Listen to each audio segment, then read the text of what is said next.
Chapter 35. Then God said to Jacob, "Get ready and move to Bethel and settle there.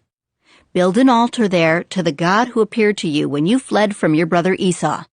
So Jacob told everyone in his household, "Get rid of all your pagan idols.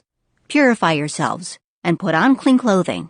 We are now going to Bethel, where I will build an altar to the God who answered my prayers when I was in distress. He has been with me wherever I have gone." So they gave Jacob all their pagan idols and earrings, and he buried them under the great tree near Shechem. As they set out, a terror from God spread over the people in all the towns of that area, so no one attacked Jacob's family. Eventually, Jacob and his household arrived at Luz, also called Bethel, in Canaan. Jacob built an altar there and named the place El Bethel, which means God of Bethel, because God had appeared to him there when he was fleeing from his brother Esau. Soon after this, Rebekah's old nurse Deborah died. She was buried beneath the oak tree in the valley below Bethel.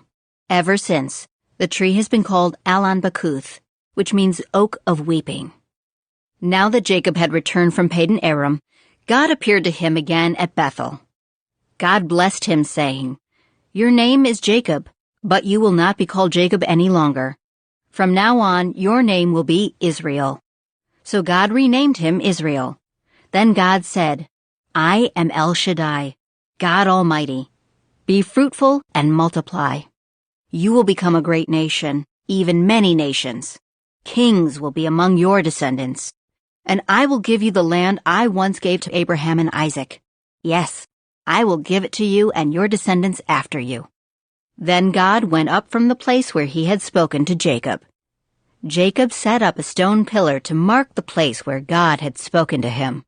Then he poured wine over it as an offering to God and anointed the pillar with olive oil.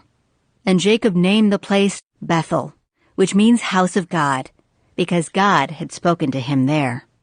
Leaving Bethel, Jacob and his clan moved on toward Ephrath. But Rachel went into labor while they were still some distance away. Her labor pains were intense. After a very hard delivery, the midwife finally exclaimed, "Don't be afraid. You have another son."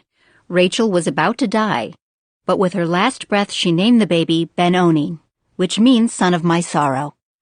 The baby's father, however, called him Benjamin, which means son of my right hand. So Rachel died and was buried on the way to Ephrath, that is Bethlehem.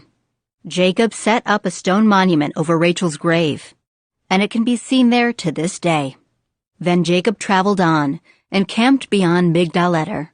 While he was living there, Reuben had intercourse with Bilhah, his father's concubine, and Jacob soon heard about it. These are the names of the 12 sons of Jacob. The sons of Leah were Reuben, Jacob's oldest son, Simeon, Levi, Judah, Issachar, and Zebulun. The sons of Rachel were Joseph and Benjamin. The sons of Bilhah, Rachel's servant, were Dan and Naphtali. The sons of Zilpah, Leah's servant, were Gad and Asher.